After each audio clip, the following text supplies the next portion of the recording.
if we're ready, I guess we could just start. I'll just give like a brief introduction about like DDA and then we could just get into the round. So I guess like for the people who don't know, which I assume most people do, given you're on the Facebook page, we're an online debate camp that specializes in public forum in particular. I think some of the main differentiators within our curriculum is like one, we really do want to emphasize sort of tailored learning, ensuring that like students get the individualized attention that they need, as opposed to sort of more blanket level solutions. I personally came from like a really small school. I was never able to go to camp. So I guess like one of the big ways that I improved was like a lot of self-reflection and sort of pinpointing like the specific areas that I needed massive improvement in. And that's sort of what DDA strives to do, in the sense that each student will get paired up with a mentor. Each student will have access to excessive office hours, et cetera, to ensure that their specific tailored needs are met. Independent of that, we really do value like having sort of a staff that comes from different backgrounds and perspectives in order to ensure that students get sort of a well-rounded view and sort of approach of debate. We understand that, you know, geography to geography, styles sort of differ. So I think having that sort of variance is especially important to getting a better insight, and variance from people who are sort of well-rounded and well-versed and have coached a team before, have led a program before, et cetera, et cetera. All in all, though, I mean, signups have been going super well, and like we're more than happy to talk to anybody about any, you know, financial issues. Like inclusivity is very important to us, accessibility is very important to us. So if you're interested in signing up, feel free to either message our Facebook page, Siva, myself, anyone on the staff, and we're more than happy to answer questions. So I guess for this scrim in particular, it's two of our instructors, Siva and Adit, and they're going against Coronado. This, to my understanding, is a rematch of the UNLV round, so this should be interesting. And if anyone else wants to challenge us, like feel free. We think that, you know, during quarantine especially, this is a good way to, you know, sort of keep your debate skills sharpened. And yeah, without further ado, I guess we could start if everyone's ready.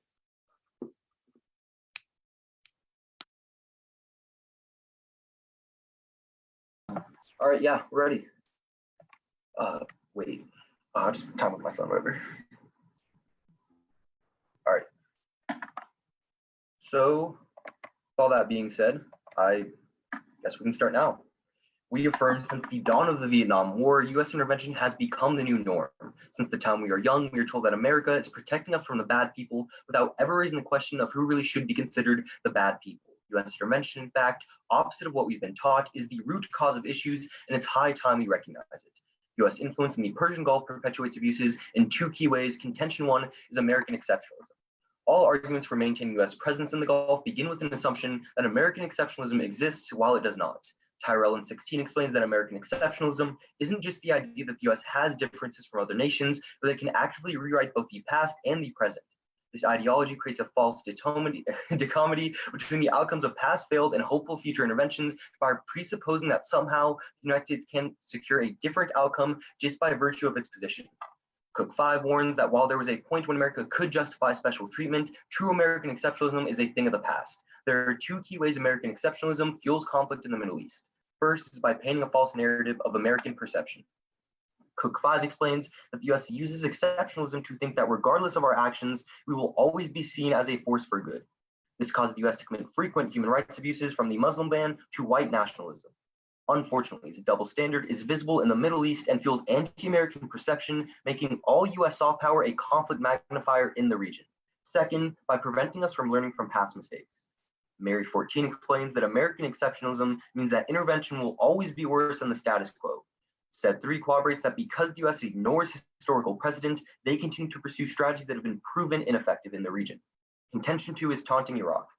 Subpoint A is colonialism. Hughes of the School of Political Science finds that the United States constructed the Iraqis to seem like a threat to justify atrocities and invasion. This lens seemed ideal to explain the treatment of Iraq, with Hughes further explaining that the sense of threat are socially constructed rather than actually present. Edward of the Columbia University finds that Washington uses the push for democracy and freedom in Iraq terms of westernization as a mask for pillage, occupying something militarily and failing miserably at the same time, which is why Hassan in 08 reports that the US has been committing inhumane atrocities and murders in Iraq, which have diverted the public's attention from the genocide by framing the nation as a threat, ultimately concluding that 1.5 million innocent Iraqi civilians have been killed in the process, the majority of the victims tending to be women and children. The occupation generated violence, displacing at least 4.7 million Iraqis. Worse yet, the WS in 2020 reports that currently the US has deployed troops in Iraq in attempts to recolonize the Middle East once more, which is why there is mass protest from Iraqi citizens asking the US to leave their country. The only reason things like war are ever justifiable is because we don't value human rights first. Subpoint B is racism. Hassan in '08 reports that US influence in Iraq has turned into the newest form of the white man's burden, where the US believes that they, as the white man, know what's best and have the right to have a presence in Iraq and in the Gulf region. Ray 05 concludes, it brings us back to the racist roots of manifest destiny, believing that we have a right to influence purely because we're the white man. And Butcher 07 concludes that to advocate for the idea that US influence is necessary for Iraqi stability is a racist description of the non-Western world that ensures genocide and unending war in the process. Sheikh in '07 explains that this racism was already used to justify genocide in Iraq, and that it will continue if this imperialist nature of the US isn't completely rejected. Thus, we are incredibly proud to affirm.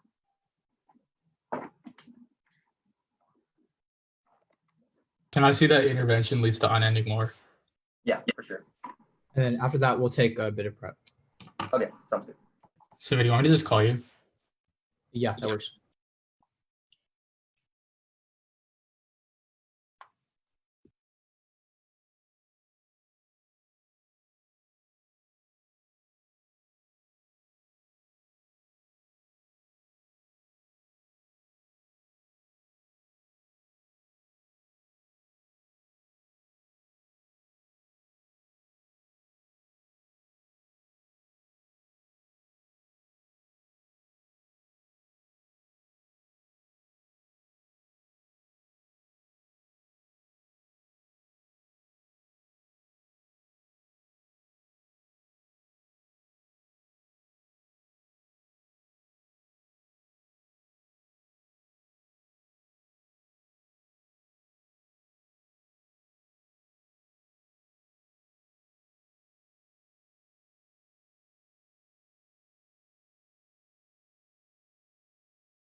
Okay, we sent the card.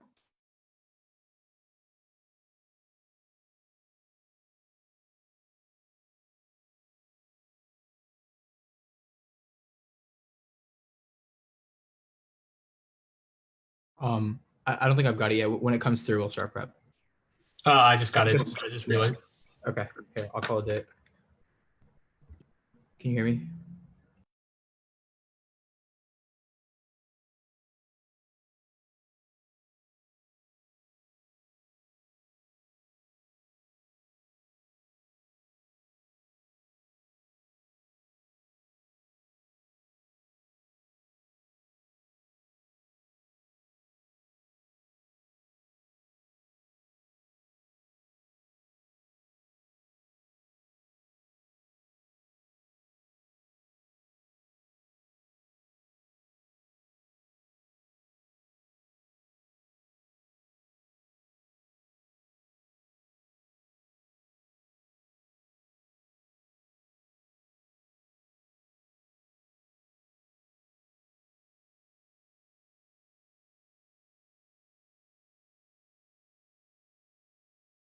Okay, 48 seconds used. Okay.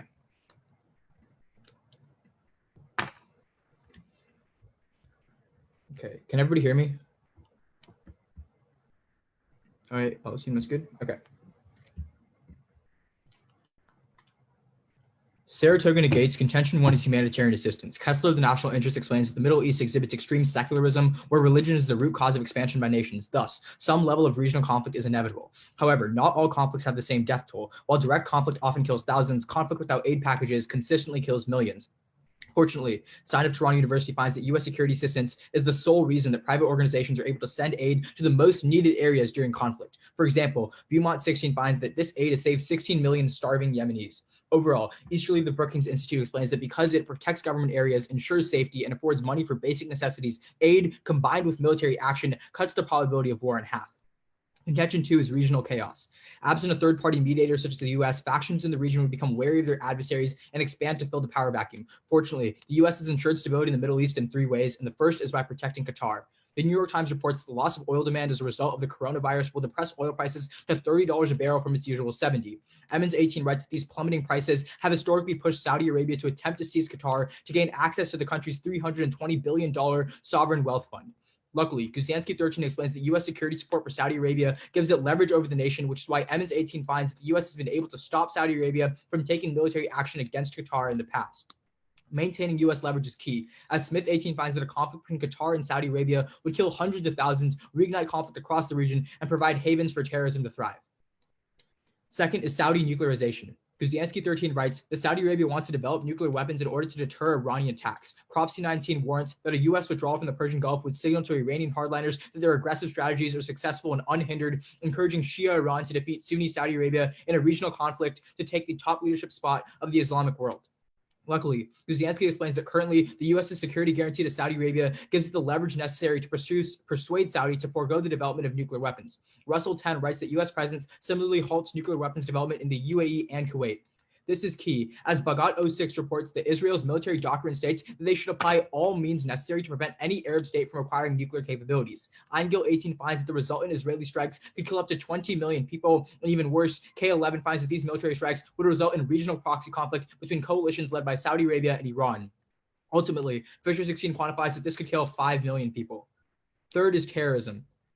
Currently, Jadoon 17 explains that our presence creates a coalition effect to fight terrorism by encouraging alliances through intelligence sharing and troop training. Indeed, Wilson 20 finds that U.S. presence has decreased terrorism in every single Middle Eastern country. Unfortunately, Pollock notes that U.S. pullout would limit counterterrorism efforts, creating a vacuum for terrorist groups. Fordham 15 empirically confirms that the last time the U.S. pulled out in 2011, it left a void that created ISIS. Lane 18 concludes that instability caused by terrorism would worsen existing ideological divides and spark civil war. Contention 3 is investing in the future. U.S. military presence in the Persian Gulf has protected the region's most valuable economic tool, foreign direct investment. Like Glacier 07 explains that U.S. troops engage in drug regulation, protect commercial assets from expropriation, encourage financial institutions to lower interest rates, and signal strong governmental ties. These sources of protection assure investors that their investment will be safe and profitable. Indeed, Santander 20 confirms that for countries like Saudi Arabia and the UAE, FDI is increasing at triple-digit rates, with by Glacier isolating that U.S. presence historically increases FDI by 24%. The impact is twofold, and the first is saving Saudi Arabia. Conde 18 writes that FDI diversifies economies by attracting broad investments, which Dudley 20 concludes is the only way to diversify Saudi's oil-dependent economy. Absent this shift, Ahmed 15 explains that dropping oil revenue will cause Saudi state collapse in 10 years, which Karasik 16 explains would create a power vacuum, emboldening Iran and inciting a U.S. response that leads to war. Second is avoiding conflict. Lacina 10 explains that because it fuels radicalism, poverty is the root cause of civil conflict. Fortunately, Ruger 09 analyzes that foreign companies exercise their economic power to stir host governments away from violence and towards reform, alleviating civil unrest. Thus, Barbieri finds that a 1 standard deviation increase in FDI reduces the probability of civil war by 78%, and our scenario is the most probable, as Lacina quantifies that 90% of all modern conflict deaths are from civil wars, and thus we negate.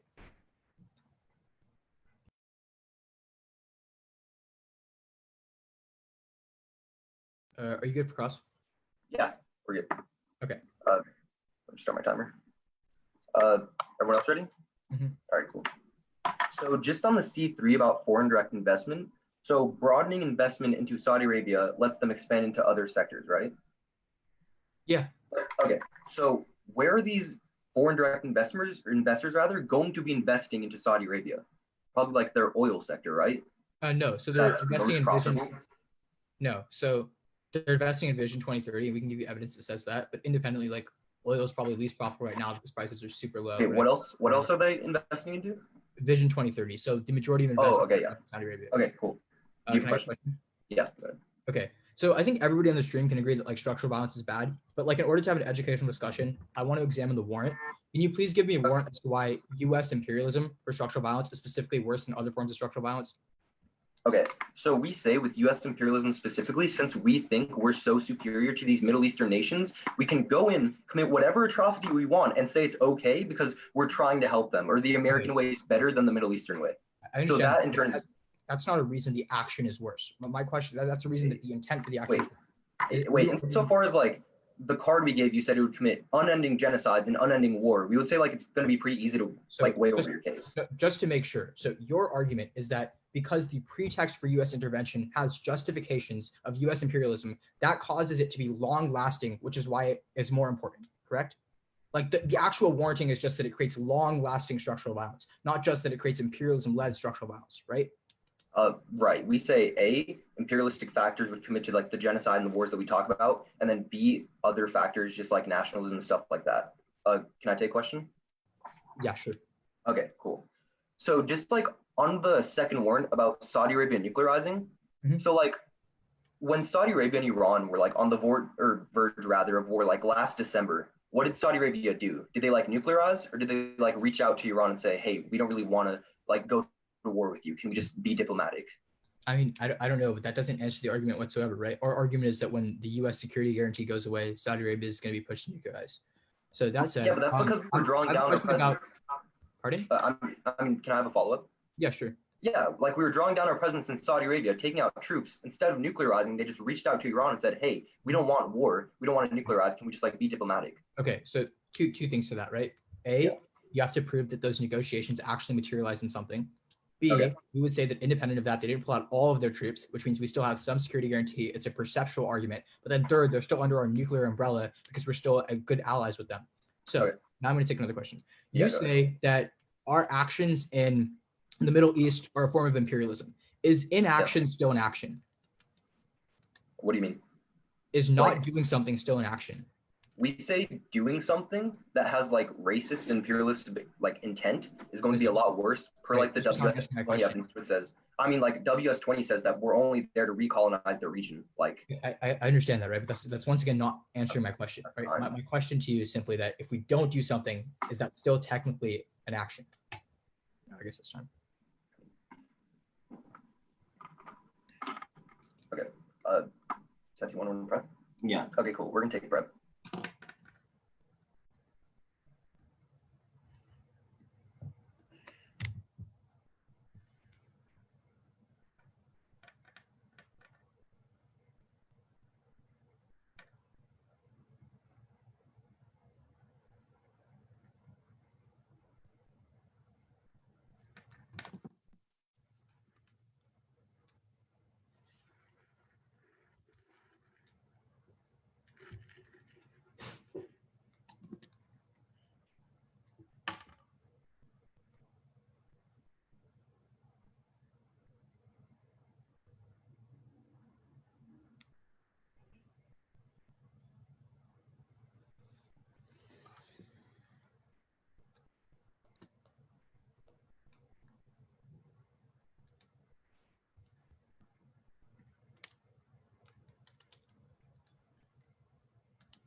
Okay, that was 217.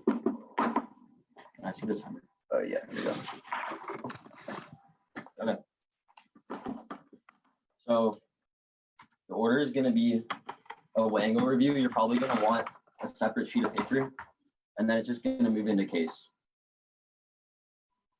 All right. And is everybody pretty much good?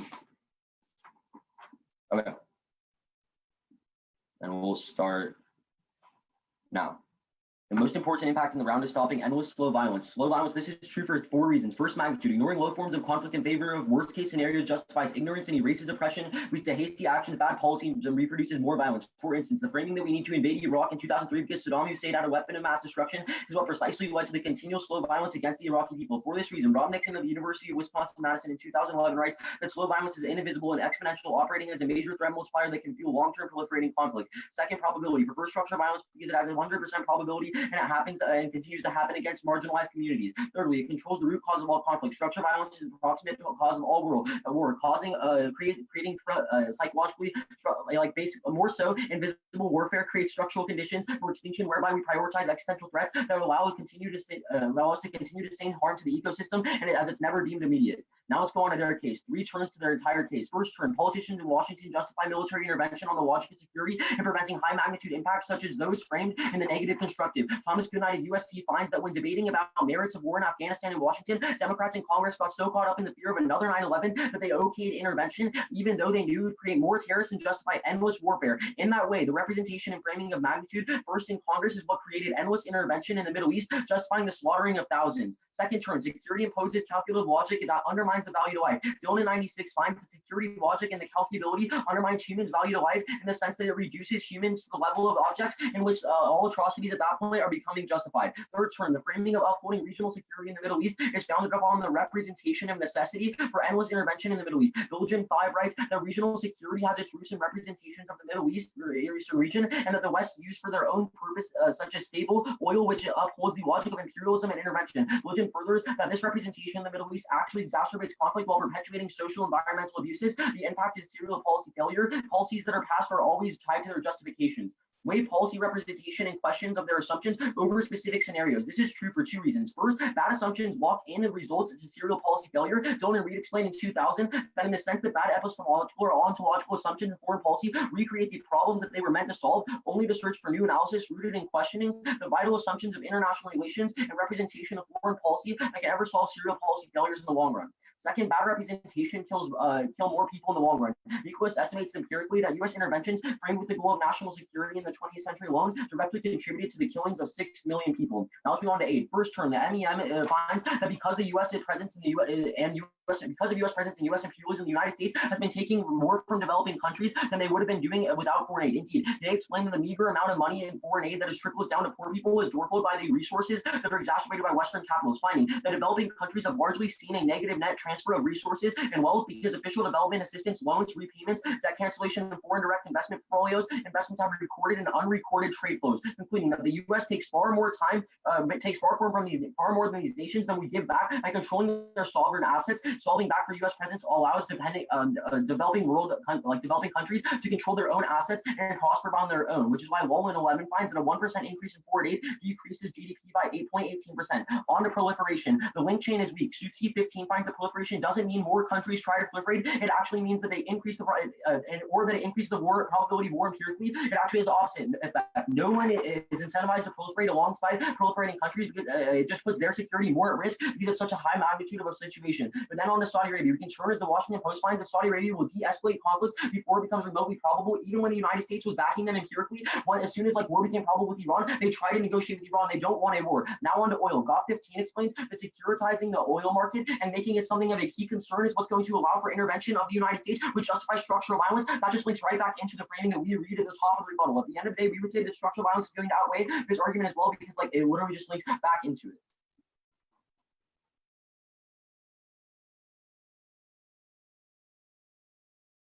All right, we'll run prep. So I'll call you.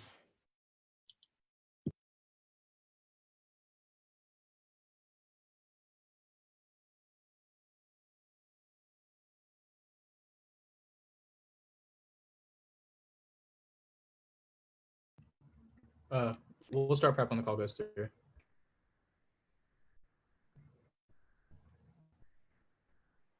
The way you respond to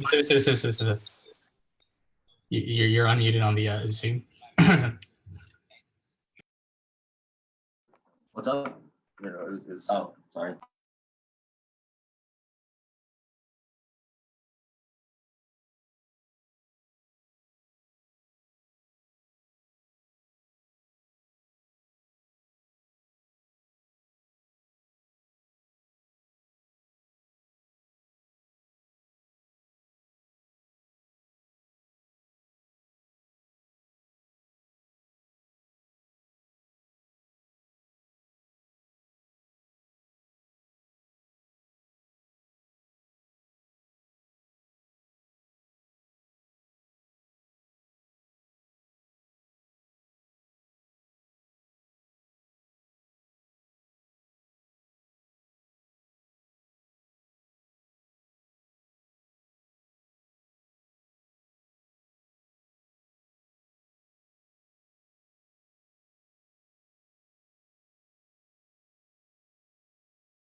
Okay, is everybody ready? It'll start on framing, then our case. how long was that, by the way? 2 minutes 10. Okay. Okay, good.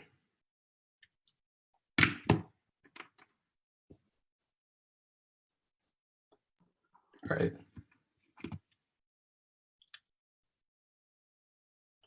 On framing, first, they just read a bunch of warrants as to why oppression causes future violence. If the end goal is to just stop the most amount of violence, if we prove that we do that, you still vote for us. Their second warrant, they just say that they have probability, okay? We also have probability. In debate, if you win your links, you still win probability on your argument. This argument literally makes no sense. Let's go to the top of our case. The first turn they read is about how we take more from the people because through aid. Again, first of all, there's literally no warranting done here, but second, there's no terminal impact for you to vote off here. Again, our impacts to aid still stand. We would say that it outweighs like some 8.8% of GDP, but the second turn they read is that we reduce people to objects. No, we don't. Inaction is still an action. They still need to prove a bad impact of negating. Oh, also on the first turn, it's about private organizations, not foreign aid. It's about private organizations sending an aid. The third response that they make is that we need to question the assumptions behind policies and not the consequences. This literally makes no sense. Debate is supposed to model real-world policymaking. In real-world policymaking, we evaluate the consequences of a resolution being passed. We don't question the assumptions behind it, but I'll also get more into this on their case. Then on our case, they drop a ton. We'll extend it in summary. Let's go to their side of the flow. First, they talk about how intervention creates anti-American sentiment. But insofar as both intervention has happened and anti-American sentiment has already grown, all that matters is how to best decrease any negative impacts of it. But on HRV specifically, we link it in two ways. First, Dunn 20 finds that the U.S. leaving only allows worse actor to fill in. Dunn 20 finds that historically Russia refrains from criticizing human rights abuses and focuses more on political transactionalism. But second, Trofimov 20 explains that because it's a hotspot of conflict, the Middle East is viewed by the world as a litmus test of how America will respond to aggression internationally. Thus, a pullout would greenlight Chinese expansion into the South China Sea, which furthers the oppression of Uyghur Muslims in the region. But But then they make this argument about learning from past mistakes. Two responses. First, two responses. This isn't true. Fontaine 19 explicitly notes that despite failures of some interventions, there's still a record of more successful ones, which we would argue is what policymakers look to justify future intervention. But second, any flaws in U.S. policy only matters insofar as the impact they entail on the people of the region. We would argue that as long as we win the argument that U.S. intervention has led to positive outcomes, we still win the round. Then on their second contention, on subpoint A on colonialism, a few responses. First, there's literally zero analysis as to why this is necessarily an extension of a white man's burden. We say that this is not rooted in superiority, but rather in wanting to quell any other malignant expansionism. For example, if ISIS beheads people, the U.S. trying to stop them is not white man's burden. It's just the U.S. trying to aid in the stopping of a bad force from expanding. But second, they make this argument that we construct Iraq as a threat. You turn it because they concede the Kessler evidence from the top of our contention one that says that secularism makes conflict in the Middle East inevitable, which is exactly what happened in Iraq in 2011 when we pulled out, which means that A, they have no solvency, but B, given some level of conflict is not a unique presence, reduces conflict intensity for two reasons. The first is because of a power balance. Tyne 08 explains that biased interventions tip the balance of power capabilities, giving one side a dominant advantage over the other. This defeat then reduces civil war length by 94.3%. But second, inaction is worse. Crane furthers that doing nothing escalates violence by signaling apathy and consent. Thus, Aiden 04 indicates that military interventions decrease conflict duration by 44%. Finally, on their subpoint B about racism, two responses. First, you turn it. This argument ignores actual history. Mansour 04 writes, the only reason the U.S. started intervening in the Middle East after World War I is because Middle Eastern countries were resisting the encroachment of European powers and hoped for American protection against European imperialism. But second, there's no warrant in their constructive or the card that they sent as to why imperialism necessarily creates an unending war. We would argue that U.S. presence decreases the risk of conflict and decreases the risk of a war for three reasons. First is because of all the terms I've already read, but second is deterrence. Byman 16 writes that the U.S. military deters conflict by raising the cost of conflict, knowing that they'll have to face the U.S. military. Cunningham 15 explains that the U.S. presence creates a blanket of deterrence that decreases regional conflict by 50%. The comparative analysis here is really simple. Ward 19 finds that every single time that the U.S. has pulled out historically, we have seen an increase in conflict in the region and an increase in Iranian expansionism. But third is BMDs. Roblin 19 explains that the U.S. currently operates numerous missile defense systems on naval fleets like Aegis, Stat, and Patriot. And Katon 19 explains that the U.S. military is key to both maintaining and upgrading these systems. BMDs quell conflict for two reasons. A is interception. Davis 01 explains that the multi-layered defense ensures that not a single missile hits the ground 99.9% of the time. B is sobering Iran. MDR 19 explains that the threat of a failed attack both decreases the number of attacks and forces countries to pursue diplomacy instead.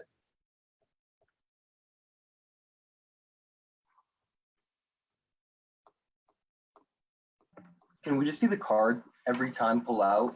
We see an increase in expansion. Yeah. Siva, can you pull it up or do you want me to find it? Can you get it? My internet's kind of slow. I'll try.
Okay, there's 2 cuts of Word that we read. I'll send both in the email chain right now.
We Okay. haven't got anything yet. So You just Okay. the All first right, one should be impact evidence about the U.S. Iran war, and the second one should be that it's happened every time the U.S. pulls out. Okay.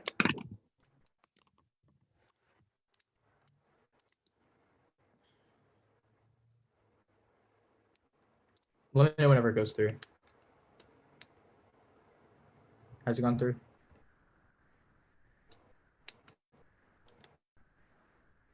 Yeah, I got it. So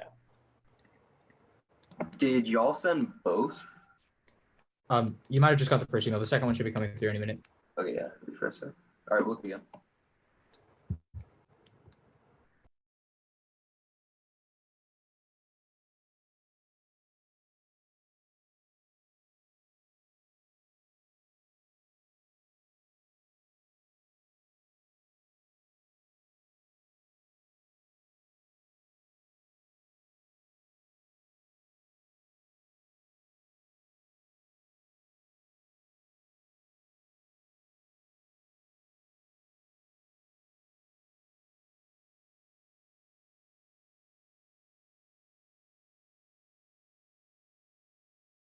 All right, that's cool. all right.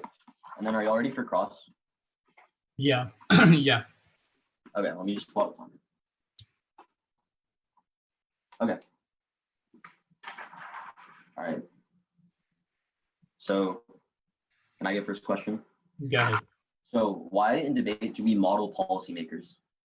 Because that's what debate was made to do. Why do we debate a resolution? No, but like why do we do it, right? Like what's like the bigger purpose to debate? Why do we model what About the policymakers policies do? that our government passes. Can I take a question?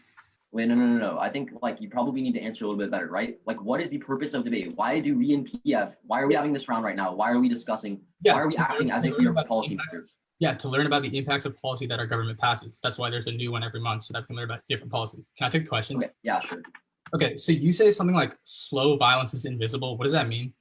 Yeah, so slow violence is essentially invisible when we ignore it, right? There's a lot of slow violence and structural oppression that happens underneath our noses that we don't even see, right? And when we don't value those kind of things first, we allow that to build up, and that's like the root cause of conflict scenarios. Because we Okay, can't so the have goal- like, yeah, go on. So the goal is to stop these conflict scenarios. The end goal of your link chain. No, it's not. But we're just saying that like if you put conflict scenarios over slow violence and over structural oppression, then we never solve back for like any So- larger magnitude impact. So just for me to clarify what you just explained to me, we shouldn't evaluate conflict scenarios because oppression leads to conflict scenarios, and we should look at that. No. Sorry. Let me rephrase, right? Yeah. We're not saying that it leads to conflict scenarios. We're just saying that if we ignore smaller oppression, then that in turn is just going to like make us ignore any other impact that leads to larger impacts along like destruction of the planet. When we don't like look at the smaller impacts, right, before we look at like the larger impacts, But then we allow abuse to happen in the first place. so my question is, why is the way you're explaining to me sounds like the reason that we should prioritize these small things that you talk about is because it can We're not accelerate. even talking about conflict. We're talking about like impacts in general. Like large Right. magnitude impacts can only happen unless you prioritize slow, like unless unless you don't prioritize structural and like slow violence. Right. So the way you're explaining it to me, I just want to make sure I have it straight. We should look at these small invisible things so that bigger things don't happen as a result. Sure. There's like other weighing that we read in rebuttal, but like, yeah. Can I have a question? Sure, go ahead. Okay, yeah. So specifically on Saudi Arabia, right? Or rather, like on the Saudi Arabia and like the proliferation argument, right? If countries proliferate, if I'm like a country, right, and and there's countries around me that are proliferating, rather, am I more likely to begin to put myself at risk by proliferating as well, or am I more likely to just sit back and let them proliferate so I don't get caught in the collateral damage? Yeah, it's more likely to be an arms race. Can I take a question? Wait, why? What do you mean? Why am I more likely to proliferate? Yeah. If another so let me rephrase the question, right? Yeah. So if there's a country surrounding me that's proliferating, right? Am I more likely to sit back and watch them proliferate, or am I more likely to begin to proliferate and put myself at risk to be caught in the collateral damage of like an arms race? You just asked me the questions, but switch the order of the answer options. Bro, I'll go with the second one this time. Can I take a question now? Maybe I did on accident. Sure, yeah, you can have a question. Okay. So what are your other warrants for why we should have this slow violence first? Okay, sure. So we say that so basically the only weighing analysis that you do is the most amount of structural violence that we decrease is what we should look at first. But we would say that if we don't begin to look at smaller impacts first, then we're not going to asking why we look at the smaller policy, because policymakers and the future of policy initiatives rely on the future of debaters, right? Or the future of people, right? So we say that if we do not look at smaller impacts now, then we never see policy initiatives in the future be focused around human rights and smaller slow violence and oppression measures that we don't really value now. You just explained it to me as if we don't look at slow violence, then in the future we won't look at slow violence. You still need to give me looking at slow violence. Yeah, that's basically what we're saying. We're a minute over, so yeah, we're way early. Yeah, we'll just take prep for my summary, I guess. Sure. Y'all ready? Okay, then we'll just start time now.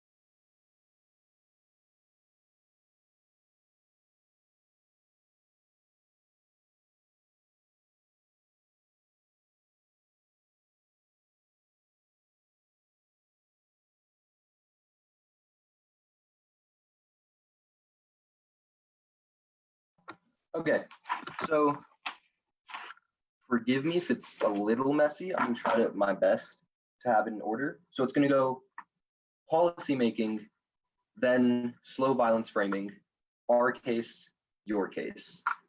Sound good? Okay. So with that being said, I guess we can start. Look to the overview of policymaking. They just give you one response. They just say that we don't model real world problems and we shouldn't be evaluating the overall assumptions that come with these real world problems. However, they completely cold concede Dylan 2K, who tells you that because of these bad assumptions, what's going to happen in foreign policy is that we're going to be recreating the problems that we are meaning to solve. The assumption we're talking about here is imperialism, racism. When you start to neglect that, you start to allow anything to become justifiable. That's why we're reaching a case where the Hassanaway Evans says, or it's per the Columbia University, who tells you that it's going to cause endless genocide and unending war. They never refute this. At that point in time, it's going to be pretty easy to vote for us. Insofar as you start to question the assumptions behind the policy making, we start to question the assumptions behind the policy making that allows us to stop or fall back to genocide and unending war that we talk about. Now, onto the overview about slow violence. They just say that their link's 100% probable as well. We would say that insofar as slow violence is happening every day on our occurrence on our side of the debate, you can easily flow this. But even then, when we start to ignore low forms of conflict, such as voting for their proliferation argument, we do not look at the root factors as to why this happens in the first place. We say the sole reason that things like this can happen is because you ignore invisible and low forms of violence that allow it to come into fruition in the first place. They don't answer the framing that well. At that point in time, it's going to be really easy to vote for us on our side of the debate for it. Now, onto and then you can just like extend like this is going to create wars in the long term because we start to neglect low forms of visible conflict. Now onto our side of the debate. Look to the C or just like look at the second warrant with the C1. They just read or about the C1 rather. They just read you Dunn 20 says Russia fills in. However, Dunn literally says in the beginning of the card, he talks about the Iraqi invasion, how injustice is going to flow on our side of the debate. With that being said, you can look to Cook 05, who tells you that U.S. used exceptionalism as or just like so we can be like a so we can look like a force for good. This causes us to commit frequent human rights abuses, further like feeding into the framing of slow violence. Really easy to vote for us there. They never refute this fact. Now, then they just read you following 19. It says we have more successful interventions than bad interventions. The United States perception of good interventions is just going into Iraq and committing genocide. It's there is no like successful intervention at that point in time. We were just killing millions, so you can easily flow through on the C2. Like Hassan, who tells you, we went into Iraq and just like committed genocide, killing 1.5 million people, and then you can farther just like extend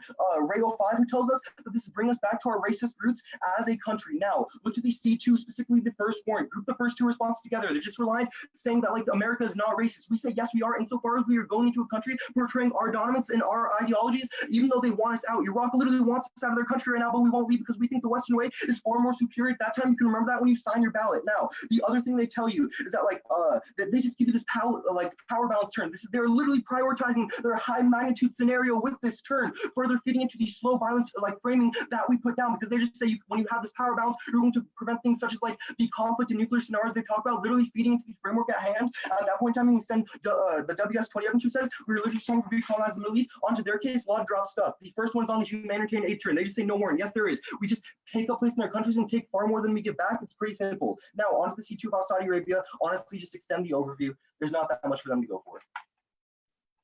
Can I see the card that the U.S. said genocide in Iraq was good?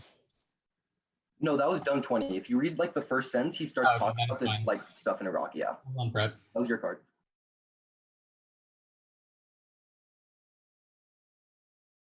Wait 1 sec. I need to call for one piece of evidence.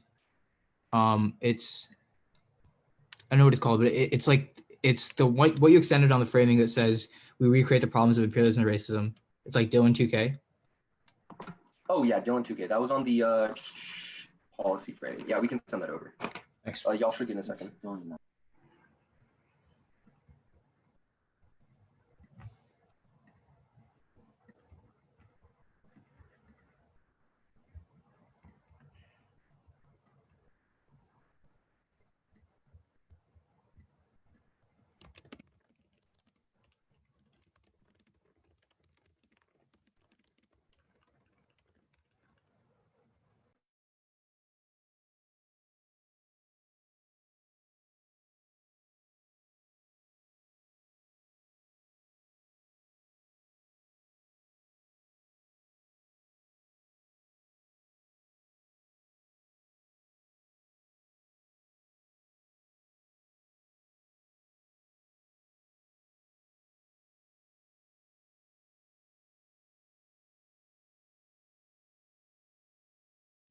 Y'all should be receiving it. We just sent it.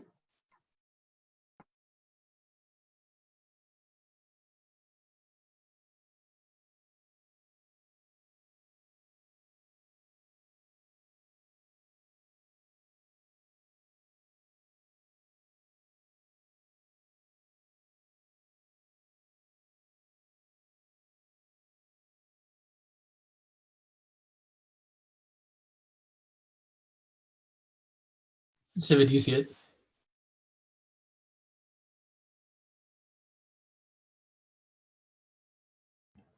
I haven't got it yet. Oh, there we go. I think it popped through. Okay. I'm gonna call you then if you have it.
Okay, is everybody ready? Can everybody hear me? Okay. It's gonna go ahead and start on it's gonna start on their case. And then it'll go to like the framing, then our case. Actually, hold on. Their case on the done evidence and the Russia fill and stuff. And then our case, back to framing, and their case. Is everybody ready? Okay, that's the case. Let's start the time. In debate, when you don't respond to an argument, you agree with it. Fortunately, my opponents and I have a lot of common ground. Let's first start with the argument that ends the round. The done evidence says that when the U.S. is not in the region, other actors fill in. That reads explicit analysis that Russia is worse. All they say is an index. The done evidence says the U.S. is bad. That's not a response to the argument that Russia is going to go fill in because they have vested interests in the region. This is why, historically speaking, U.S. pullout has resulted in an increase in violence by greenlighting expansion and crippling deterrence every single time. They can see the word evidence that says this. This magnifies all the issues they talk about because we say that A, other actors fill in like terrorists or Russia, but B, who are not beholden to the international community. So it's far more invisible and far worse, linking back into their arguments. But B, if their end goal is instability, which they concede and cross, or these actors' end goal is instability, and they concede and cross, the U.S. ensures some sort of semblance of legitimacy. Now, let's go to our case on the dropped argument about terrorism. We say the U.S. counter-terror operations generate a coalition effect through troop training and alliance sharing. Extend the impact from land that says U.S. plot would worsen ideological divides and spark civil war. Preferred on historical precedent because it's conceded the word evidence says, Meyer evidence conceded that last time we pulled out in 2011, ISIS was formed. On the framing, we link into probability because our terrorism argument is straight conceded. On policymaking, there's no warrant extended as to why endless genocide is endless genocide. It creates endless genocide. They just assert it. We say policymaking is more real world. And if we win the current policy is good, it also disproves their argument and is an external link for us. Then the other places to vote are all drop turns in my opponent's case. First, extend the conceded response says that the U.S. doesn't intervene. It signals apathy and consent, which increases the severity of war by 44% and the length of war by 97%. This is huge because they cold concede that religious divides mean war is inevitable. So we reduce the severity. That is conceded uniqueness, which means we're the only factor on mitigating the effect of war. Second, let's go to the BMD's argument, which is also straight conceded. They say it's a link into securitization. I'm going to get into that in a second. But before we delve into the specifics, we have to remember the geopolitics of the region. What they indicate in rebuttal, and it's conceded, is that independent of U.S. presence, there's always propensity of war because of religious divides. The warrant is that different religious factions in the region have been going at it for decades and will always have some sort of vested interest to ignite civil conflict. Even more so, realize that politicized leaders always have an incentive to rile up national sentiment, and thus they're going to act out aggressively. As such, insofar as war exists in either world, you should vote for the team that best quells war. We do that for the two turns that I extended earlier and through ballistic missile defense, which only exists with U.S. presence. When BMDs are in the region, Davies evidence indicates that 99% chance that not a single missile hits the ground because the systems work together to shut down enemy offense. They literally make no responses. All they say is that this is securitization. If we win, that it prevents any sort of nuclear war from happening. That also serves as an impactful to their arguments. If nuclear war happens, everybody goes extinct likely because it's going to cause like an ice age, which obviously means it precludes any destructive violence we talk about. This has three implications. First, in the case of an inevitable war, civilian casualties are greatly minimized. In their world, there's total war and potential nuclear war because there's nothing to prevent missiles from completely wiping out areas. In our world, there's 99.9% chance that it doesn't happen. The second implication it has on the round is the place where you sign your ballot is general deterrence, and they severely mishandle this. What we say is that independence of the efficacy of BMDs, the mere presence of missile defense system deters perpetrators from launching any attacks in the first place because they know their attack is likely to be shut down. This ends the round because we link into diplomacy, which short circuits war, and war will probably also link into structural violence because there's more covert forms of structural violence during times of war. The third thing it implicates is Okay. Now let's go to their arguments they extend on our case. They extend a humanitarian aid turn. It's not warranted. It's not extended. It's not implicated properly. They don't have a link. And our argument is about protecting private aid, so it's not responsive at all. Then they say extend the overview. It takes out C2. They didn't actually extend the overview, so you can't vote here. It's pretty clean for the neck.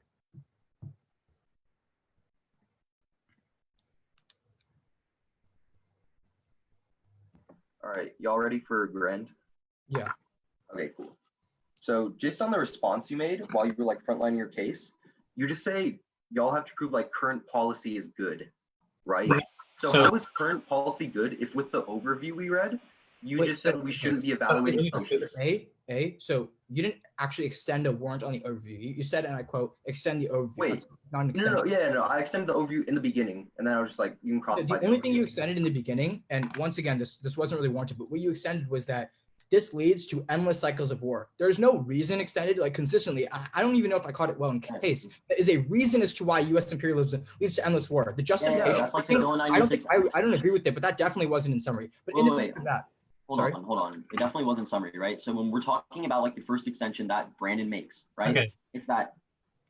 We believe you. We don't need to get into the semantics of who extended what. I think that's not a good really use of cross. What was your original question? I honestly forgot it at this point. Okay, yeah. So on just like the representation, while frontlining your case, you just said you have to prove current policy is good. But on the overview, when you say you should neglect assumptions of policymaking, how is that proving that like current policies are good? So the nuance, So the reason we read that is because the way it's articulated in summary to us is that by not questioning the assumptions under current policy, that leads to policy that, quote, recreates the problems we want to solve and, quote, causes endless genocide. So our argument is if we prove that neither of those happen under current policymaking and the current assumptions we use, that A, disproves your framing warrants, but Wait, B, yeah, but how do you? Yeah, but what he's also saying is that it's just bad. It's just really bad right now, right? That's also not looking at it comparatively. All the evidence we read is very specifically comparatively that says the U.S. in the region decreases the length of conflict and the severity of conflict. Yeah, and but we say that so war far, links into your structural violence about but hidden and invisible. insofar as like the WS-20 evidence goes dropped, which says we're literally just in the region to like recolonize it, Wait, I'd say. So just because I don't say that here's the response to the WS-20 evidence doesn't mean we're not responding to the warrant, right? We say that on net, U.S. involvement in the region decreases conflict intensity and decreases the severity of conflict. We also extend warrants as to why that's true. Okay, cool. Do y'all want a question? Do you have one? Oh, us? Yeah. No, I don't have a question. You can take another one. Okay, cool. So just on like, Actually, I have a guess question, if that's fine. yeah. Okay. So what's this humanitarian aid turn? Like, what's the impact of it? So I just didn't really have like that much time to explain the warrant, but the warrant was pretty clear in rebuttal. So we stay and occupy in these developing countries, like gain land from these developing countries, and we take more from resources than we give back in humanitarian aid. Yeah. So on net, there's a decrease in how much like benefits they reap. Right, but you don't wait. So your evidence is specific to foreign aid, right? That's what you said in rebuttal. We say like there's a negative net transfer just in general from the United States being in the region. I understand that. I'm just asking, like, how do you link into foreign aid? Our argument is about private organizations sending aid in. So I'm asking. I mean, it's just like the United States in general, an on net negative transfer. I understand that, but you don't like. What's the link into why military pullout leads to foreign aid decreasing? Is my question. I mean, I guess it's like just general, like United States bad. Like in region, no, like you have to link into solvency for the argument. Like we get saying the U.S. is bad. Right? We can. I mean, we've been overcrossed like 30 seconds every time, so like we can just address it. Final focus.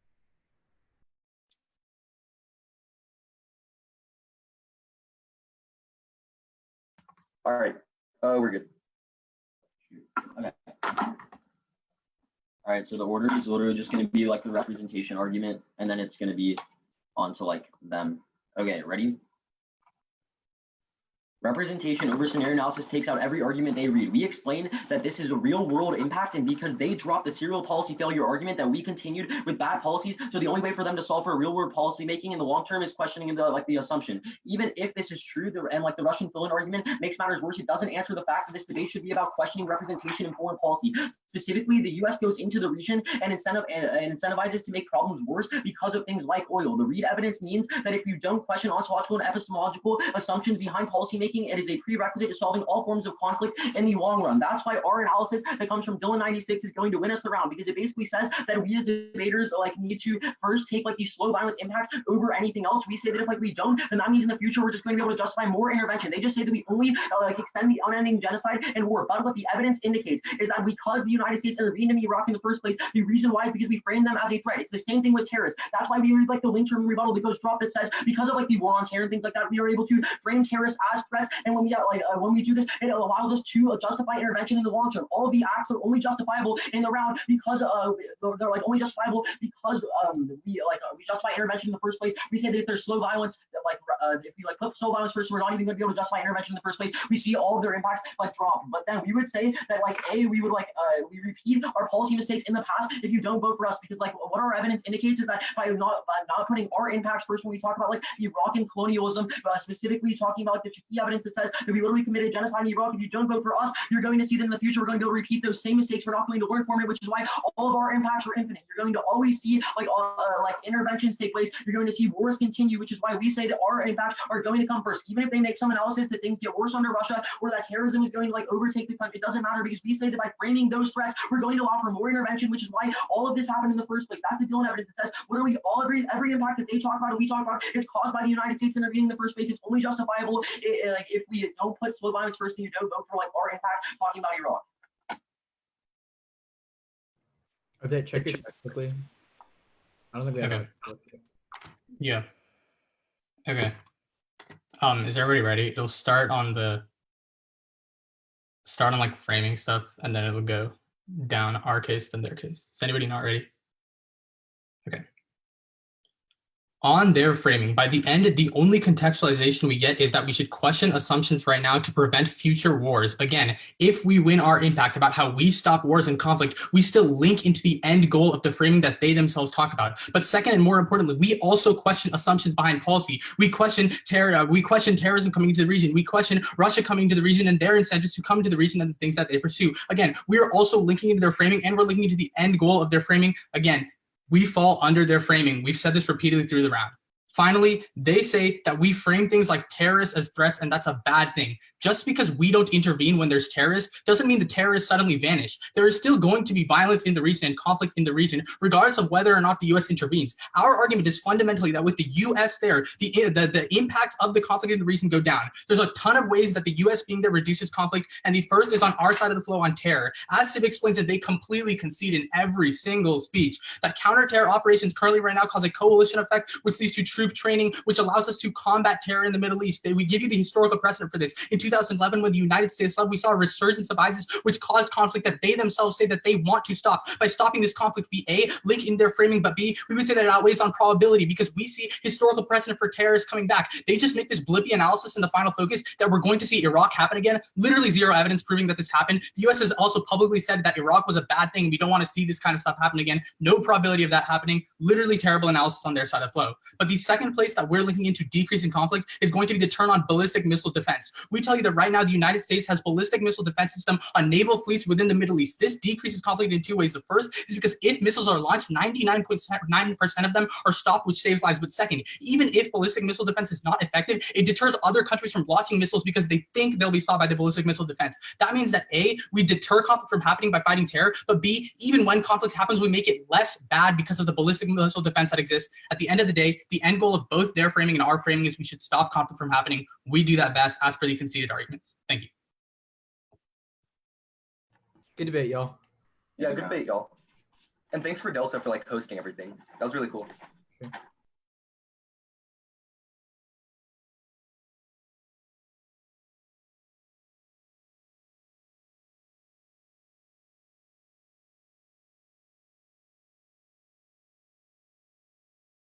Wait, who do we send our decisions to? John, I guess. Yeah, I suppose that's fine. Should we like explain on the call? Yeah. We just like text you the who. I think we just text him who won, and then we'll like give oral disclosure. Yeah, exactly. Okay. Yeah.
All right, while the judges are still making the decisions, I'm gonna open up the Facebook comment section, and if anyone has any questions in particular, I could just like answer them.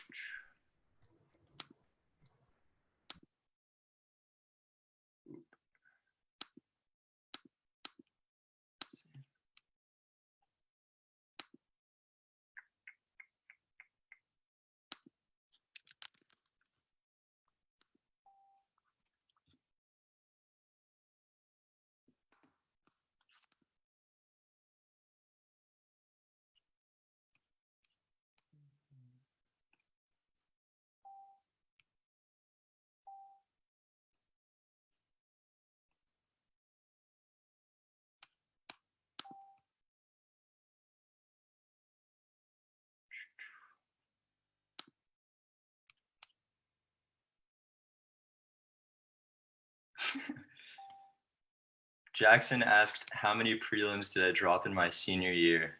Like in the preseason, like 3. Yeah, thanks, Jackson. Okay. Here's a good question. Pranav asked, what makes Delta debate a good option for beginners? I think that's like one of the main reasons as to why a lot of people that I know, at least from small schools, are sometimes intimidated, I guess, to go to camp, in the sense that I know there's like a very big school culture, in that you sort of have to be connected within an inner circle to feel comfortable.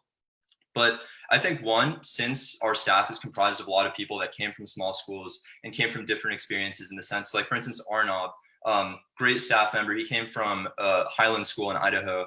He didn't really have the opportunity to travel a ton, and he sort of faced some of the different school restrictions that are associated with, strict administration, as many of us have faced. So I think we understand a lot of the struggles that go through being in a small school, and we're more than happy to sort of mentor you and act as guidance throughout the season, in order to ensure that you sort of have the ample guidance you need in order to be successful, no matter what resources or what background you come from. Because at the end of the day, like, debate is meant to be accessible. It's meant to provide people the opportunity to compete independent of what school they go to.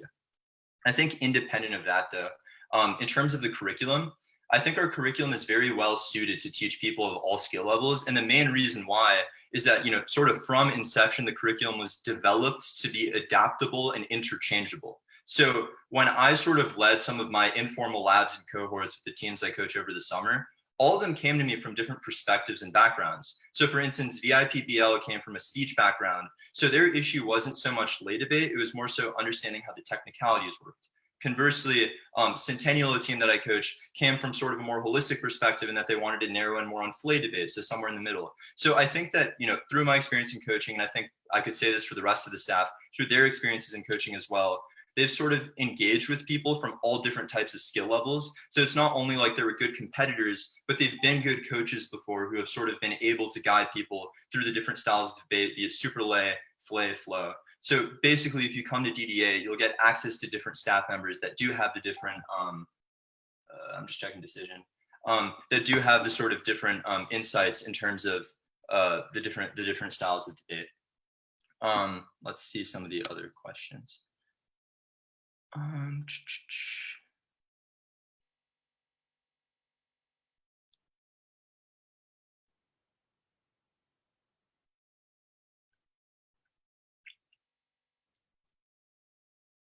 Okay, great question from Evan. So Evan asked, how expensive is Delta debate and why should people go to Delta over cheaper alternatives like BR or Nova? So Delta debate is $850 if you go on the website. That being said, we do have a generous sort of financial aid and scholarship budget. So we do think that accessibility is very important. So if you have any sort of financial constraints, please reach out to us, because we do want to make the service accessible. I think in terms of like, why is it the price that it is? I would say that, first of all, it's relatively cost competitive with, I think, some of the other big name camps. So I don't think that you're paying like a crazy premium for DDA relative to some of the other online camps. But independent of that, the big thing is that we emphasize a very like optimized student to teacher ratio. Our student to teacher ratio is capped at 5:1, and we're currently talking about downsizing that to make it something closer to 4:1, which is better than a lot of the other camps that I've heard of. And because of the fact that the curriculum is super modular and based on your specific needs, it's more so about like how can we cater to your interests? So I guess the premium that you're paying is to ensure that you're getting individualized attention as opposed to like sort of more blanketed solutions.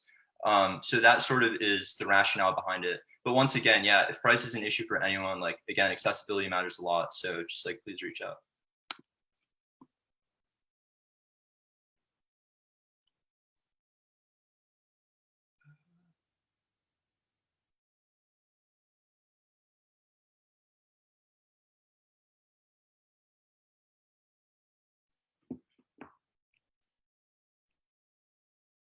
Rohan asked if he gets a chance to work with Parth and Sai. To my knowledge, Parth and Sai will be at the camp, and it should be a good time. So yeah, hopefully you do get to work with Parth and Sai. And Shreyas asked, what makes ports fundamentally dual use? I guess I've actually gotten this question a fair amount for some odd reason. Everyone comes up to me and they're like, what does dual use mean? I guess I'll explain it just so people stop asking me. So a dual use port is a port that could be used for trade, but could also be used for stationing naval vessels and fleets during times of war. So the port is large enough and has the infrastructure to withstand both, hence why it's dual use. Wait, John, what fundamentally makes it dual use? Yeah, like independent of that, what makes it dual use? Independent of that, what makes it dual use? The infrastructure surrounding the port. Thank you, Adit. Thanks for the clarification.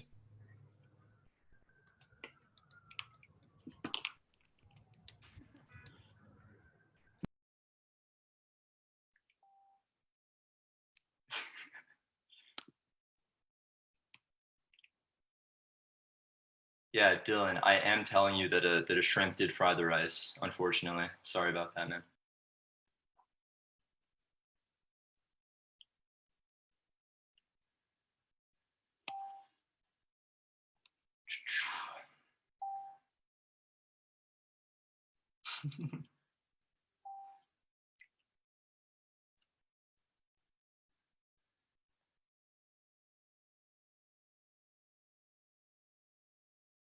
Yeah, sure. So Ayush asked if I could explain the concept of tailored learning a little bit more, which is a super fair question because I feel like it's a pretty big buzzword that a lot of people use.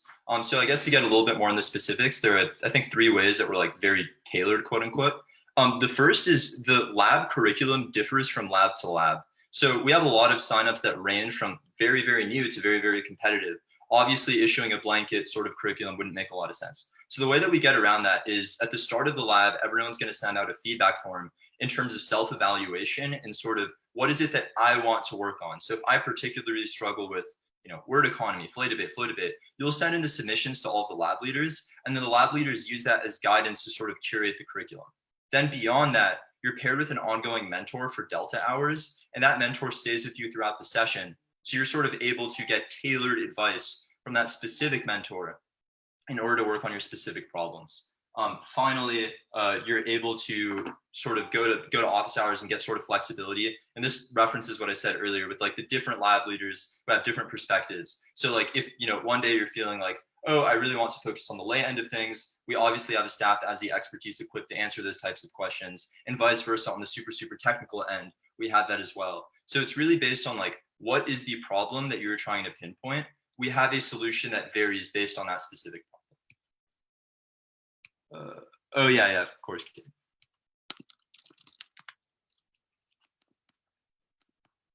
Cool. Wait, has everyone voted yet or no? Wait, I'm trying to see if I got all the messages. I've gotten. Well, I think Kate said she had to dip at around 6. So Yes, I have to go soon. Text you hers. You could probably just text Sean your RFD and you can like read it off. Oh yeah. Okay, that's fair. If you want me to do that, I can do that too. I can stick around for like a couple more minutes, but yeah, sooner should be good. Okay, 100%. Hold on.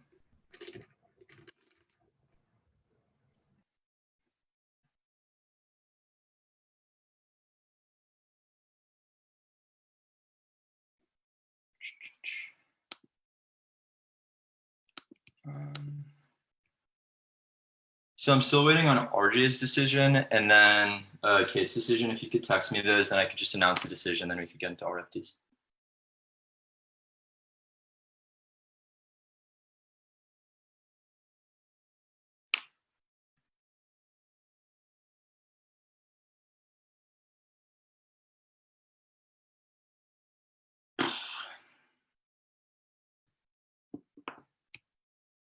Oh, okay. I got both of them. Cool. So let me just double check to make sure I don't like announce it improperly. But I'm pretty sure. Okay, yeah.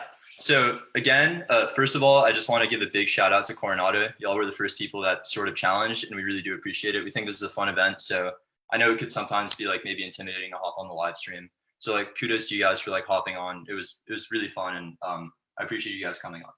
With that, this was a great round, but the decision was a 4-1 for the negative from Delta. So if Conrad, if you want to start. All right, I'll go first. So this largely came down to a question of framing for me. So I think that if I was judging the debate off of, just kind of like on balance or from a utilitarian perspective, I think like, yeah, the negative would have clearly have won. But I think that the Dylan evidence that was particularly extended, like questions, or I think the fact that they're extending that representation should be prioritized over specific scenario analysis is a particular indictment on all of the offense that I have the negative going for in the debate. So like I'll give a couple of, so I think the Dylan evidence specifically talks about why representation should matter and questioning some of the epistemological assumptions associated with the United States foreign policy.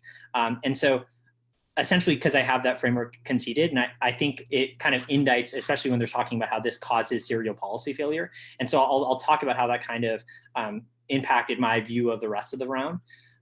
So like you make a response in rebuttal that, this is not a real world framing and you should prioritize like specific like real world framing of policymaking decisions. But I think this evidence probably indicates that, questioning epistemological assumptions behind policymaking is more real world because, while these scenarios might be specific now, they might not be contextual in say 10 years from now, but questioning why we do things matters more than questioning what specifically do we do. With that said, I think that kind of answers a lot of the arguments. Also the argument about how, we epistemologically question like Russia's role in the region. Like one, I'm not really sure how this is a specific epistemological assumption, which is like a question based on the knowledge that is created is associated with debating about questions of foreign policy. You saying that Russia goes in and causes more conflict, I don't see how that necessarily interacts with that. And also, I have it new in the like second final focus. So I don't like give this response a lot of credence. And so I think that the Dylan evidence acts as a solvency takeout specifically to the two arguments you go for. One, like the war on terror. I think this is just generally like, I agree it wasn't like super well like executed by the Coronado side, but I think like even going for a terrorism argument when they're kind of indicting how like they didn't extend this evidence, so I didn't evaluate it, but the evidence was read in for rebuttal that talked specifically from like a piece of card from USC that indicated that as a result of like 9/11, Democrats in Congress knew that it would cause more terrorism in the region, but they acted anyway out of this guise of promoting security. So I think that, this is probably an indictment on the U.S. war on terror and how the U.S. operates. But I think that you're kind of being framed out if I believe that they're winning the framework, because the only team that actually does an epistemological questioning is, I think, the affirmative. And so that's ultimately where I in my decision.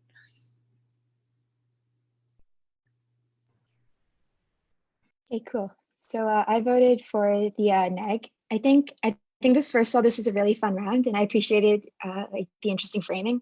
But I think on Af's side, I think by spending so much time on it, but also at the same time, maybe not necessarily going into, I guess, explaining the warrants a little bit more clearly, that also set you behind on like the substance level.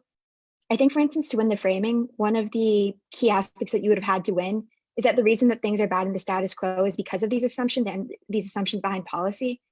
But I don't think that there's enough time spent on this. There's maybe some examples that are given closer to the start of the round, but I would have appreciated those carried through.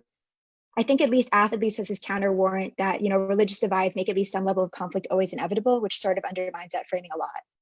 I think also the way that you tried to weigh out and make like slow violence an important aspect of the round was not necessarily, it didn't really work for me, because I think that you're running slow violence as a link into higher magnitude impacts happening further down the line. But I think that still at the end of the day is also a magnitude impact that AF can then link into, that neg can then link into.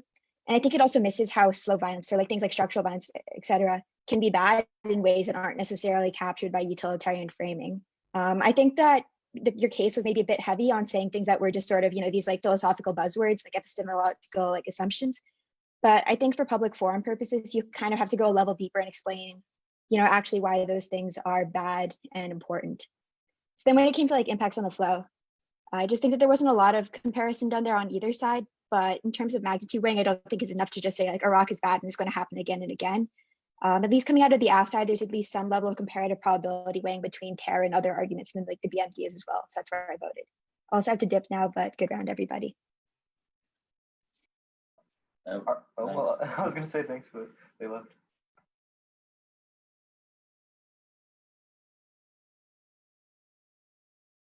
Should I go or like? Yeah, sure. Okay. So I kind of boiled the round down to like 4 things that ended up mattering in the end. So like the first thing was like this whole idea of like our interventions in the past have been mostly successful. I think for Coronado, you mostly just repeat Iraq example. You need to prove to me that like it has been unsuccessful and be educated and informed enough on specific areas of failure, which trust me, there are a lot of different interventions that have failed miserably, to prove to me that like as a whole, these interventions are bad instead of just repeating the Iraq situation. For Saratoga, they extend their evidence about the success, but I think you should have more extensions that are like more holistic. So like you extend warrants kind of well, but you don't really extend like any holistic evidence, like thus we've seen that this % of interventions have been successful. You don't really harp on that as much as you harp on the warrants. So I think you should also have that kind of holistic perspective at the end. But yeah, like Russia and BMDs were cleanly extended. I don't think they were adequately responded to at all. Yeah. The second thing was slow violence. So with Coronado, I think that your argument, like I totally agree with it, but I think that you don't really have a cohesive narrative and you don't really figure out what it means for your side until like halfway through the round. So like, for example, in the beginning, I'm getting that it's not a war impact. It's just a repetition of these like smaller violations. But then in summary, oh yeah, and then that's also like kind of harped on in cross a lot to like solidify that into my brain. And then in summary, it's like, wait, no, it actually is a war impact. And then it's like the war impact part is said really blippily. And I was just confused about what it means until like the end of summary / final focus. And then I kind of buy that like it'll increase the intervention and US presence, which is really what the last thing you say in final focus is actually this: it'll increase intervention because of the slow violence. But I don't really buy that that's actually a bad thing, because I'm really getting this clear link from like slow violence to like war by the end, even though it wasn't as cohesive, but I'm not getting exactly why that's necessarily a bad thing, except for that Iraq example, if that makes sense. And then they're telling me, yeah, we agree with you. This intervention is happening more, perhaps, but like it's actually not that bad of a thing, which is like wrong, but like whatever, on the flow. And then Saratoga, I think you guys understand it a little bit late and like get a little bit confused too, but like it's fine by the end. But yeah, I think that like the idea that the SQO was working because of the BMDs is like reasonable for me to buy that. I think the weighing on that is also really good in the end, where you say that ties actually back to diplomacy and like coming to the negotiating table. And then the third thing that I thought was a big issue was like turns and little arguments here and there, which I gave all to con: terror, Russia, and BMD. The classic Russia fill-in argument. I think it was proven pretty successfully. The only way that Coronado responds to this is like kind of a philosophical lens, which like kind of like Kate said, I don't really buy that, as far as like I'm getting specific evidence that a Russia fill-in would be on net worse than US being in the region. And then yeah, BMDs, I already explained why I buy that. Terror, I think Saratoga, you actually need to like contextualize that a little bit more. I just get a little bit about how like this is probability, but like how does it tie into the rest of the entire round? I think that you can kind of actually tie that in a bit with your responses at the very end, where you're kind of like, this is why like slow violence doesn't matter, because like SQO is good, and then tie that into like the SQO is good part. Okay, and then the fourth big thing was like viewing policymaking through an intention lens. I think this was like just like a fat wash, like every time both sides just said things. And I think that representation and real world impacts are both really valid ways of viewing things. And I really just got a lot of like repetition from both sides about like what you thought. And like I didn't really feel like anything was interacting, which is why I just defaulted to like the other evidence that was presented in the round. So yeah, overall, I vote con on the solvency mechanisms and then the precedent and probability from the current world. All right, thank you. I guess I'll go next. I voted neg, and I think that the AF is winning this idea that like the presence of U.S. troops leads to more interventions happening, but I don't think the AF does a really like good job of explaining why these interventions are like net bad. Like I think neg is pretty ahead on that point, and I think I've like the same pieces of offense that I extended through. I think terrorism is a pretty clean argument, as well as the thing about anti-missile systems, although it was sort of like, I don't know, I was kind of confused about that argument and I didn't really know how to like evaluate it in the context of the round, but I thought that was also pretty clean. I think for the AF, you have this point about how the US engages in a lot of human rights abuses, but I think that largely gets answered by the point about how there are worse actors in the region like terrorists or like Russia that would enter into the region and cause more of these humanitarian harms.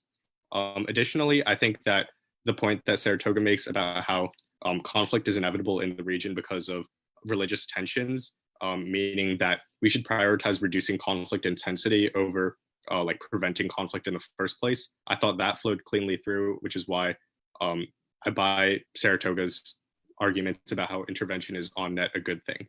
Then I think the point about like questioning representation in foreign policy, I didn't really get that until Final Focus. Like the entire framing about slow violence from the beginning, I thought it was about like how when you have smaller forms of violence, it leads into larger violence in the long term. So I took it as sort of a utilitarian way of framing it. But then it's sort of brought up in Final Focus that it's about questioning representation in foreign policy. So I think at that point, I think it's a little too late for me to end up voting on it. Additionally, I don't necessarily know why voting AF makes anything like better, as Kay said. So that's why I voted neg. All right, thank you. Okay, yeah, I also voted neg, and yeah, I guess I'll just start on the framing. So I think that the AF is actually ahead on the warranting for structural violence first. I think that the neg is like pretty lazy by just saying that like, oh yeah, but like policy making is good. Like that's what PF is for. And we have to look at things like through a util lens. I think that you needed to actually like interact with the warranting more, like the stuff about like why bad policy making is like a domino effect that makes future policy making bad and structural violence worse. And like the stuff about why like securitization rhetoric can be used as just justification for intervention. And like the neg's answer about how like maintaining presence is a good thing and like going for that impact turn, for me that's just mitigatory defense, because that doesn't actually interact with their like root warrant, which is the idea that US imperialism and presence is like a form of like, or is a way to perpetuate like silent wars and things like that. So I don't think your framing answers actually respond to like silent wars, which and structural violence, which I think is like the main point of the framing. So I'll just start off with the AF. I think that you guys do a really good job on uniqueness. You do a lot of work about like why US presence can fuel conflict, but I have a couple of problems like after like the uniqueness level. First, it's just fundamentally the job of the AF in a debate round is to solve the problem that you're describing, the status quo. So if you just spend like all of your speeches describing why the status quo is bad, that's cool, but that's not offense for you. Like in order for you to get your offense, you would have to give a solvency scenario about why like removing US presence in the Middle East would reverse whatever like endless wars that have been started, or at least tell me like how much of like these endless wars that you're reducing and how much of like these silent wars and structural violence, how much that stuff goes down. So because you don't have a solvency scenario, I think that this gives the Russia fill-in and terror fill-in arguments more leverage at clouding your offense, especially since they try framing it as a turn by saying that, well, absent the United States, the actors that fill in actually make the problem worse. I think that that's a big turn that you need to address on your framing. And I also think here the neg could have just said that presence has been there in the past, meaning that endless wars have already started, and then you can use that to push back on the AF by saying like, okay, like the US is already there, the damage is already being done, so what is the AF going to do to reverse endless wars? At the point where they can't solve back for their uniqueness, you can make the argument that it overwhelms the link of the scenario of the solvency, because the problems are just so bad in the status quo that doing the AF is just not going to solve it's not going to solve back for the problems that already exist. So this is where I move to the neg. I think that you guys do a good job of going for I guess turns by trying to link into the framing. I give you the counterterrorism argument that was conceded, and it was smart to say that it links into structural violence via civil war. I also think you link in via the terror argument, that independently causing silent oppression.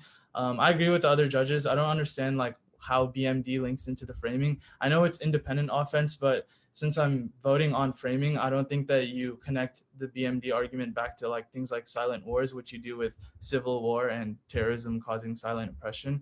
And overall, I think that what it comes down to is which side, which world, the AF or the neg world, reduces or is the best, has the lowest amount of structural violence. I think that the problems for the AF is that, one, because you don't provide a solvency scenario, I'm inclined to believe that either A, structural violence is inevitable and irreversible, or B, that the neg world is comparatively better because of the turns that they provided.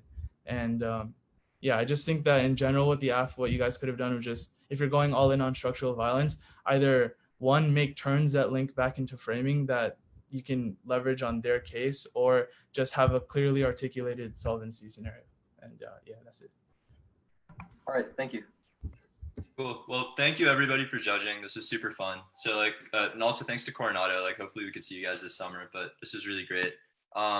So if anyone else wants to challenge us, just feel free to send them in and we're more than happy to do that. And thanks to everyone for watching too.